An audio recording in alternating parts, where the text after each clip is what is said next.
अस्सलाम वालेकुम dear students, हम लोग मैथमेटिक्स के चैप्टर नंबर 16 कर रहे थे और उसमें से हम लोग थ्योरम कर रहे थे। दो थ्योरम हमने कर लिए थे। आज हम लोग इसका थ्योरम नंबर 3 करेंगे। पहले जो दो थ्योरम थे वो पैरेललोग्राम से रिलेटेड थे और अब वाले जो वो ट्रायंगल से रिलेटेड थे। तो थ्योरम की स्टेटमेंट ये कहती है कि triangles on the same base and same altitude are of equal area.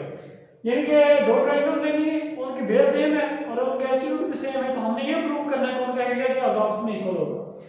तो देखिए दो ट्रायंगल्स हमने लेनी है, एक लेनी है हमने एबीसी और एक हमने लेनी है बीडीसी, या जो मर्जी इसको आप नाम दे लेते हैं, आपकी अपनी मर्जी है। ठीक है, ये दो ट्रायंगल्स इनकी बेस सेम है बीसी। ठीक है, तो गिवन में क्या है, ABC and DBC lie on the same base BC and having same altitude. जो बात मैंने आपको बता दी, एबीसी एंड डीबीसी दो ट्रायंगल्स हैं और उनकी बेस क्या सेम है। प्रूफ हमने ये करना है कि दो ट्रायंगल्स एबीसी एंड डीबीसी का एरिया जो कि है वो आपस में इक्वल है। ये बात हमने क्या करनी है, प्रूफ करनी है। कंस्ट्रक्शन हमने क्या करना है, हमने ये करना है कि बी और एच जो ये पॉइंट ये आगे से इसको ड्रा करना है। ठीक है, ए डी को बोथ साइड में प्रोड्यूस कर देना है, डी को इधर से आगे और ए को इधर आगे। इन पॉइंट को एक को नाम दे दिया मैंने ई का और एक को नाम मैंने क्या दे दिया एफ का। ठीक है, देखिए कह जाए ए टू डी को हमने पहले ज्वाइन कर लिया हुआ था and produce it on both sides. इसको दोनों साइडों पे आप लोगों ने क्या करना है, आगे बढ़ा देना। Draw BE parallel to CA, BE parallel to CA. ये बी हमने लाइन बनाई जो कि किसके पैरेलल थी, सीए के। सेम एज लाइक हम लोगों ने क्या करना है, आगे इसमें लिखा है which means DA produced at H, DA produced at H. वो लाइन जो होगी इस डीए से आगे जो लाइन हमने बनाई होगी उसको क्या करेंगे, कट करेंगे और दोनों जाके क्या करेंगे, मिल जाएंगे। सेम एज लाइक सीएफ हमने ड्रा करना जो कि पैरेलल होगा बीडी के। सीएफ ये किसके पैरेलल है, बीडी के, और हमने एडी को आगे बढ़ाना है और ये दोनों लाइंस कहां पे मिलेंगे, पॉइंट के पे मिलेंगे। ठीक है की बात, ये हम लोगों ने क्या किया कंस्ट्रक्शन। आज चलते हैं स्टेटमेंट्स एंड रीजंस की तरफ। देखेंगे the altitude of triangles ABC and DBC are equal. वो उसमें गिवन दिया हुआ हमें कि एल्टीट्यूड हमारे पास क्या सेम है, तो हमने गिवन में लिख दिया। इसका मतलब क्या है कि ये एच के ये वाली लाइन और बीसी ये आपस में क्या होंगी, पैरेलल होंगे। ठीक है, अगर एल्टीट्यूड सेम है और देखने से भी पता चल रहा है कि ये दोनों आपस में क्या पैरेलल है। पिछले थ्योरम में हमने ये बात पढ़ी थी।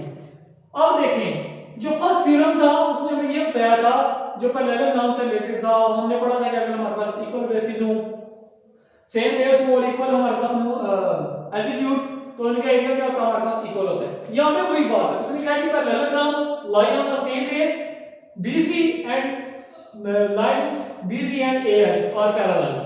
देखें जी, अब हमारे पास एक पैरेललोग्राम बन रही है BCAH, एक पैरेललोग्राम हमारे पास ये बन गई, एक हमारे पास बन सकती है BCDK। इन दोनों की बेस हमारे पास क्या है, सेम है।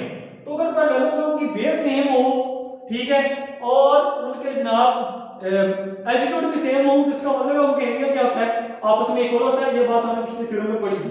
अब एक हमारे पास पैरेललोग्राम ये बन रही है और एक ये बन रही है, तो इनकी बेस सेम है और एल्टीट्यूड भी ऑब्वियसली सेम है, तो इनका एरिया क्या होगा, आपस में इक्वल होगा। वो बात हमने यहां पे लिखी। Area of parallelogram BCAH is equal to होगा area of parallelogram BCDA, BCDA पहले इसमें ये लिखी BCDA और फिर आ जाएगा एरिया ऑफ पैरेललोग्राम BCKD। तो हमारी प्रोड्यूस में एक हमारे पास ऑलरेडी मौजूद थी। Area of parallelogram BCAH is equal to area of parallelogram BCAD और एरिया ऑफ पैरेललोग्राम BCKD। ये क्यों इक्वल है, ये इसलिए इक्वल है कि अगर ट्रायंगल्स की पैरेललोग्राम की बेस सेम हो तो उनके एरिया आपस में क्या होता है, इक्वल होता है। तो पिछले थ्योरम में हमने बात पढ़ी थी, वही लिख दिया। लेकिन बात ये कि हमने इनका एरिया नहीं देखना था, हमें एरिया चाहिए था ट्रायंगल्स का। ठीक है, तो आपको पता हो कि अगर हमारे पास एक में रेक्टेंगल हो, लेट्स सपोज इस तरह की कोई रेक्टेंगल है हमारे पास, ठीक है, तो इसको अगर कट करें, ठीक है, डायगोनल इसको कट करें तो हमारे पास दो ट्रायंगल्स बनती है। ठीक है, यानी कि ये देखें ना, ये एक जो रेक्टेंगल है उसका हाफ करें तो हमारे पास क्या बन जाती है, एक ट्रायंगल बन जाती है।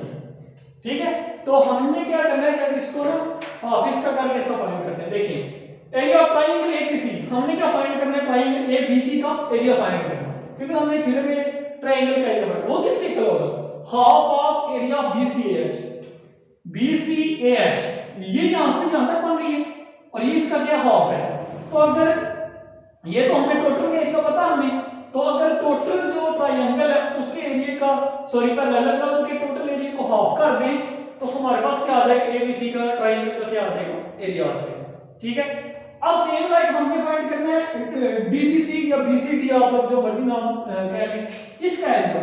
तो अगर हम ये करें बीसी के डी, ठीक है, इसका हाफ कर लें, बीसी के डी का 2 से डिवाइड कर देंगे, हाफ कर देंगे, तो हमारे पास एरिया किसका आ जाएगा, बीसी डी का। ठीक है, तो इसका एक पैरेललोग्राम का हाफ करें तो दो ट्रायंगल्स बनती हैं। ठीक है, तो हमने अगर एक एरिया फाइंड करना है तो हम लोग उसको क्या करेंगे, 2 से क्या कर देंगे डिवाइड। आगे वो जो थ्योरम वाली स्टेटमेंट हमने यूज की थी वही आगे यूज हो रही है। इसका मतलब क्या है कि अगर इसको यूज करके हाफ किया हमने एरिया और इसका किया, बेसिस सेम है, इसका एरिया पैरेललोग्राम हमारे पास सेम था, तो हाफ करने से हमारे पास जो इसका एरिया आएगा ट्रायंगल एबीसी का और ट्रायंगल बीसीडी का, वो आपस में क्या होंगे, इक्वल होंगे। मैं एक बार दोबारा रिपीट कर देता हूं, दो ट्रायंगल सेम थी, उनकी बेसिस सेम थी, जो कि बेस क्या थी, बीसी। एक ट्रायंगल थी एबीसी और दूसरी क्या थी, बीसीडी।